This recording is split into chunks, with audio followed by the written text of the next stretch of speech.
శ్రీ వారాహిదేవి ఓం శ్రీ భద్రకాళి ఆశీస్సులతో శివరామదాసు స్వామి గారు దూర ప్రాంతాల వారికి మీ యొక్క పేరు ఫోటో పంపించిన అన్ని విషయాలు ఫోన్ కాల్ ద్వారా చెప్పబడును. వ్యాపార అభివృద్ధి, ఉద్యోగ సమస్యలు, ప్రేమ పెళ్లి సమస్యలు, విదేశీ ప్రయాణం, సంతాన సమస్యలు, మీరు ఎక్కడెక్కడో జ్యోతిష్యం చెప్పించుకొని అది నెరవేరలేదని బాధపడుతున్నారా? స్త్రీ పురుష వశీకరణకి ప్రత్యేకమైన పూజలు చేసి 100% పరిష్కరిస్తారు. స్త్రీ పురుష వశీకరణ 100% గ్యారంటీ. గురువుగారు ఫోన్ నెంబర్ 9764639967. మిత్రమా, డబ్బుతో ప్రయాణం మంచి మనుషుల్ని దూరం చేస్తుంది. మంచితో ప్రయాణం గొప్ప మనసులను పరిచయం చేస్తుంది. అన్నిసార్లు డబ్బు మనిషి స్థాయిని నిర్ణయించడం కుదరదు, కానీ వ్యక్తిత్వం అలా కాదు మిత్రమా. మనిషి స్థాయిని నిర్ణయిస్తుంది, ఆ మనిషి యొక్క స్థాయిని పెంచుతుంది. కాదంటారా?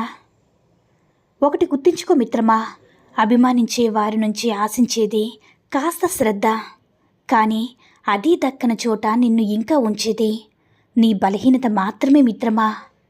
నువ్వు ఒక అవసరానివని తెలిసి కూడా నిన్నొక వస్తువుగా మలుచుకుని ఉండేది నీ మనసు వశమైన వారి ముందరే మిత్రమా. ఇచ్చిపుచ్చుకునే ఈ లోకంలో ఇమ్మనడం అంత సులువు కాదు, ఇవ్వడమే తెలిసిన వారికి. కాదంటారా? మిత్రమా, అన్నీ తెలిసి కూడా ఏమీ తెలియనట్టు నటిస్తున్నందుకు సిగ్గుపడు. నటించడంలోనే జీవిస్తున్నందుకు సిగ్గుపడు. నీలో ఉన్న నిన్నుని నువ్వే చంపేస్తున్నందుకు సిగ్గుపడు. నువ్వు కాని నిన్నుని నీ లోపలే నువ్వే నింపేస్తున్నందుకు సిగ్గుపడు. మంచోడ్నని చెప్పుకోవడానికి ఎందుకు సిగ్గుపడుతున్నావు చెప్పు మిత్రమా. మంచి పనులు చేయడానికి ఎందుకు సిగ్గుపడుతున్నావు? ఒక్కసారి నువ్వే ఆలోచించుకో మిత్రమా.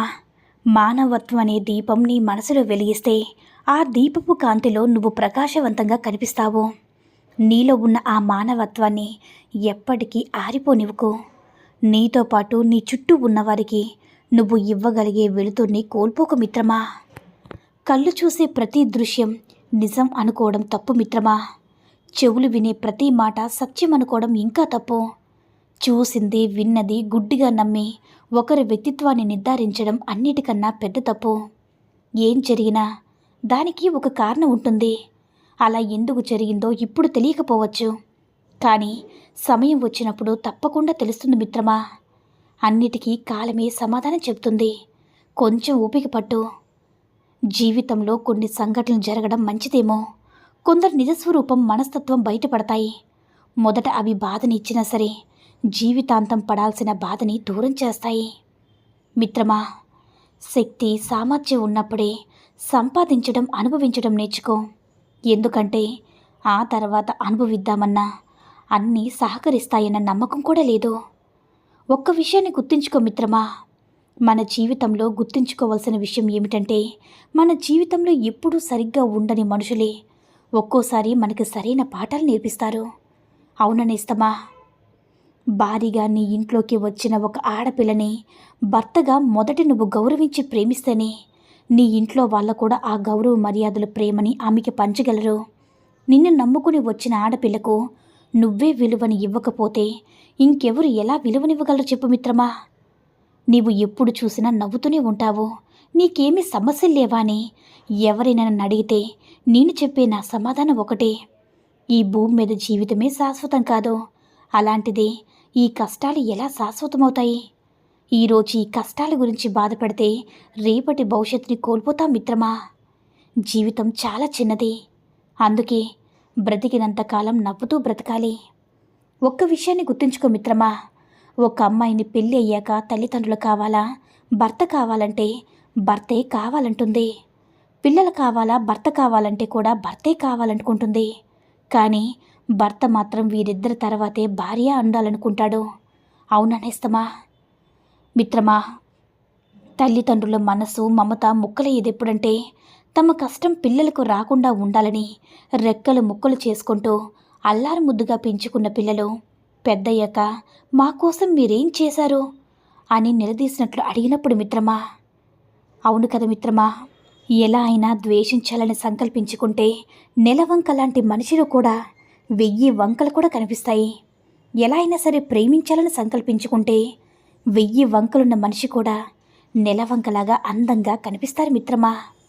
ఒకరిని ఇష్టపడడం తప్పు కాదు, కానీ మనమేంటో అర్థం కాని వాళ్ళకి ఇష్టపడడం మాత్రం తప్పే. మన బాధే అర్థం కాని మనుషులకి మన మౌనం అర్థమవుతుందనుకోవడం ఇంకో తప్పు కదా మిత్రమా. కాదంటారా? జీవితం ఎలా ఉండాలని ప్రశ్నకు అనేక మంది అనేక రకాల సమాధానాలు చెప్తారు. నిజానికి జీవితం గురించి పాఠాలుగా తెలుసుకోవడం కాకుండా అనుభవిస్తేనే అసలైన అవగాహన వస్తుంది. ప్రతి ఒక్కరి జీవితంలో సంతోషాలు, దుఃఖం రెండూ ఉంటాయి మిత్రమా. కానీ అవి ఎప్పుడు ఎదురవుతాయనేదే అసలైన చిక్కుముడి. ఆ చిక్కుముడి ముందే మనకు తెలిస్తే జీవితం ఆసక్తికరంగా ఉండదు మిత్రమా. అందుకే ప్రతి ఒక్కరి జీవితంలో ఒడిదుడుకులు ఉంటాయి. బంగారు పళ్ళెంలో తిన్నా బువ్వ బువ్వే, అరిటాకులు తిన్నా అన్నం అన్నమే. స్థానం ముఖ్యం కాదు మిత్రమా, ఆకలి తీరిందా లేదా అనేదే ముఖ్యం. అలాగే అందంగా ఉన్నామా లేదనేది ముఖ్యం కాదు, అందమైన మనసు ఉందా లేదా అనేదే ముఖ్యం మిత్రమా. పెళ్ళయ్యాక పుట్టే ప్రేమలో 90% వరకు సుఖం కోసమో లేక డబ్బుపై ఉండే వ్యామోహంతోనే పుట్టినవే. నిన్ను వదిలి ఉండలేను అంటారు, కానీ నిజానికి ఉన్న వాళ్ళని వదిలిపెట్టి వెళ్ళరు. వెళితే వాళ్ళు బ్రతకలేరని, బ్రతికే లేదని వారికి కూడా తెలుసు మిత్రమా. కట్టుకున్న వాళ్ళని కాదని వెళితే ఉంచుకున్న వాళ్ళ కాళ్ళ దగ్గర ఊడిగం చేస్తూ బ్రతకాల్సిందే మిత్రమా. ఆకలి తీర్చుకోవడానికి కష్టాలతో శరీరం చేసే యుద్ధం కన్నా ఆలోచన నుంచి బయటకు పడేందుకు మనసు చేసే యుద్ధమే భయంకరమైనది. అవునా మిత్రమా? నీ తప్పు నువ్వు తెలుసుకున్న రోజునే అసలు కథ మొదలయ్యేది. జీవితంలో ముడిపడిన బంధం ఒక్కటి, మనసుతో ముడిపడిన బంధం మరొకటి. ఏది సంసారం, ఏది వ్యభిచారం నువ్వే ఆలోచించుకో మిత్రమా. మనకు 100 మంది బంధువులు ఉండవచ్చు, కానీ ఏదైనా కష్టం వచ్చినప్పుడు తెలుస్తుంది ఆ 100లో ఎన్ని బంధాలు నిజమనేది. నమ్మకపోయిన ప్రేమ ప్రాణం పోయిన శవంతో సమానం. మళ్ళీ ఆ నమ్మకాన్ని సంపాదించాలంటే చాలా కాలం పడుతుంది. అబద్ధం చెప్పండి, తప్పులేదు, కానీ ప్రేమించిన వాళ్ళ దగ్గర నిజాలు మాత్రం దాచకండి మిత్రమా. అప్పటి వరకు వెంటొచ్చిన సీతమ్మ కూడా అగ్ని పరీక్ష తర్వాత విడిచి వెళ్ళిపోయింది. ఆడది ఎన్ని కష్టాలైనా ప్రేమతో భరించగలదు, కానీ ఆత్మాభిమానం దెబ్బతీస్తే అస్సలు సహించలేదు మిత్రమా. కాదంటారా? అర్థమయ్యేలోపే దూరమయ్యేది కల, అర్థమైనా నమ్మలేనిది వాస్తవం. అర్థమయ్యే కొద్దీ దగ్గరయ్యేది స్నేహం. అర్థమైన కొత్త అర్థాలను వెతికేదే ప్రేమ. కానీ అర్థమైనట్టే అనిపిస్తుంది, కానీ ఎప్పటికీ కానిది జీవితం మాత్రమే మిత్రమా. ఊసరి వెళ్ళి రంగులు మార్చేది కేవలం తన ప్రాణాలు కాపాడుకోవడానికి మాత్రమే, కానీ మనిషి రంగులు మార్చేది మాత్రం ఇతరులను ఎలా నాశనం చేయాలని చూస్తాడు. అవునా మిత్రమా? ఒక మగవాడు మనస్ఫూర్తిగా ప్రేమిస్తే చిన్న పిల్లల్లా ప్రవర్తిస్తాడు. అదే ఒక అమ్మాయి మనస్ఫూర్తిగా ప్రేమిస్తే కన్న తల్లిలా ప్రవర్తిస్తుంది. ఎవరు ఏమనుకున్నా ఇది మాత్రం పచ్చి నిజం మిత్రమా. మోసపోయిన వాళ్ళ బాధ మోసం చేసే వాళ్ళకి ఎప్పటికీ అర్థం కాదు, తెలియదు. కానీ ఏదో ఒక రోజు మాత్రం మోసం చేసేవాళ్ళు ఖచ్చితంగా కర్మ ఫలితాన్ని అనుభవిస్తారు మిత్రమా. కాలం ఏ ఒక్కరిని కూడా వదిలిపెట్టదని గుర్తుపెట్టుకో మిత్రమా.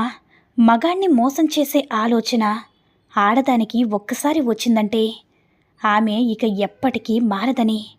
అలాంటి స్త్రీ మాయలో పెడితే నిన్ను మళ్ళీ మోసం చేస్తుంది, జాగ్రత్త మిత్రమా. కాదంటారా?